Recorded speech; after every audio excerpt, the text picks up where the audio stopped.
كالامار طب من الداخل ومقرمش بالمره بلا صوص طاخ كيجي مقرمش وبنين.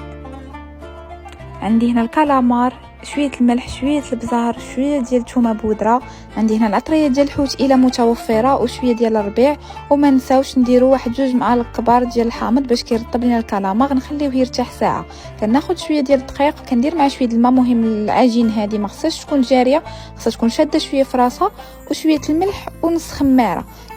نخلطوا الخليط وكنجيبوا لا شابلور، كندوزوا الكالامار ديالي في الخليط ديال الدقيق والماء وكنديروه في لا شابلور صافي. وكنكملوا بهذه الطريقه. بالنسبه لاصوص عندي هنا المايونيز، ديجا انا طحنا معاه شويه ديال الثومه، الملح والبزار، وكندير كورنيشون مقطع رقيق، البصله مقطعه رقيقه والربيع صافي. ونخلط كلشي وها لاصوص ديالنا واجده. تقدر تمشي لينا حتى مع الدجاج مقرمش، الدجاج مشوي، الحوت والحوت المشوي، وبالصحه والراحه. هذه هي